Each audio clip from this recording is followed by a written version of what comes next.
ನಮಸ್ಕಾರ ವೀಕ್ಷಕರೇ, ಸವಾಲ್ ಟಿವಿಗೆ ಸ್ವಾಗತ. ನಾನು ಅನುಪಮ.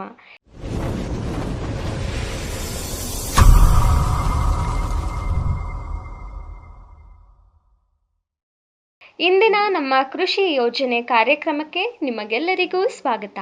ಹೈನುಗಾರಿಕೆ ಅಥವಾ ಕುರಿ ಸಾಕಾಣಿಕೆ ಮಾಡಿ ಕೈತುಂಬಾ ಸಂಪಾದನೆ ಮಾಡಲು ಸರ್ಕಾರದಿಂದ ಸಾಲ ಮತ್ತು ಸಬ್ಸಿಡಿ ಪಡೆಯುವುದು ಹೇಗೆ ಅನ್ನೋದನ್ನ ಇವತ್ತಿನ ವಿಡಿಯೋದಲ್ಲಿ ಕಂಪ್ಲೀಟ್ ಆಗಿ ತಿಳಿದುಕೊಳ್ಳೋಣ.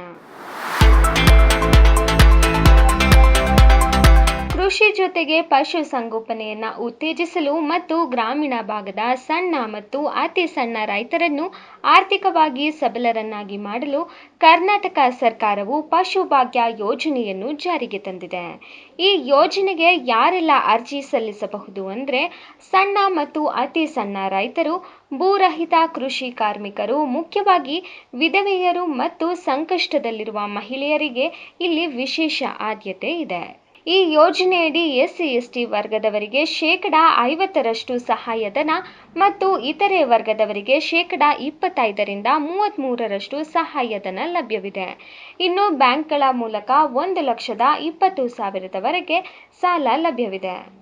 ಅಷ್ಟೇ ಅಲ್ಲ, ಮೇವು ಮತ್ತು ಪಶು ಆಹಾರಕ್ಕಾಗಿ 50,000 ರೂಪಾಯಿಗಳವರೆಗೆ ಶೂನ್ಯ ಬಡ್ಡಿ ದರದಲ್ಲಿ ಸಾಲವನ್ನು ಪಡೆಯಬಹುದು. ಆಕಸ್ಮಿಕ ಮರಣದ ಸಂದರ್ಭದಲ್ಲಿ ರೈತರಿಗೆ ನಷ್ಟವಾಗದಂತೆ ವಿಮಾ ಸೌಲಭ್ಯವನ್ನು ನೀಡಲಾಗುತ್ತದೆ.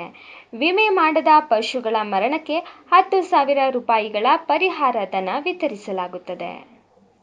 ಇನ್ನು ಈ ಯೋಜನೆಗೆ ಅರ್ಜಿ ಸಲ್ಲಿಸಲು ಅಗತ್ಯವಿರುವ ದಾಖಲೆಗಳು ಆಧಾರ್ ಕಾರ್ಡ್ ಮತ್ತು ಪಡಿತರ ಚೀಟಿ, ಜಾತಿ ಪ್ರಮಾಣ ಪತ್ರ, ಆದಾಯ ಪ್ರಮಾಣ ಪತ್ರ, bank passbook, RTC, passport size photo. ಹಸು, ಎಮ್ಮೆ ಮಾತ್ರವಲ್ಲದೆ ಕುರಿ, ಮೇಕೆ, ಹಂದಿ ಮತ್ತು ಕೋಳಿ ಸಾಕಾಣಿಕೆಗೂ ನೀವು ಈ ಯೋಜನೆಯಡಿ ಧನ ಸಹಾಯ ಪಡೆಯಬಹುದು. ಅರ್ಜಿ ಸಲ್ಲಿಸಲು ನಿಮ್ಮ ಹತ್ತಿರದ ಪಶು ವೈದ್ಯಕೀಯ ಆಸ್ಪತ್ರೆ ಅಥವಾ ತಾಲೂಕು ಪಶು ಸಂಗೋಪನಾ ಇಲಾಖೆಯ ಕಚೇರಿಗೆ ಭೇಟಿ ನೀಡಿ ಅರ್ಜಿ ಸಲ್ಲಿಸಬಹುದು. ಇದೇ ತರ ಹೆಚ್ಚಿನ ವಿಡಿಯೋಗಳಿಗಾಗಿ ಸವಾಲ್ ಟಿವಿಯನ್ನು ಸಬ್ಸ್ಕ್ರೈಬ್ ಮಾಡಿ, ಲೈಕ್ ಮಾಡಿ, ಶೇರ್ ಮಾಡಿ, ಹಾಗೆ ನಿಮ್ಮ ಅನಿಸಿಕೆಗಳನ್ನು ಕಮೆಂಟ್ ಬಾಕ್ಸ್ನಲ್ಲಿ ತಿಳಿಸಿ.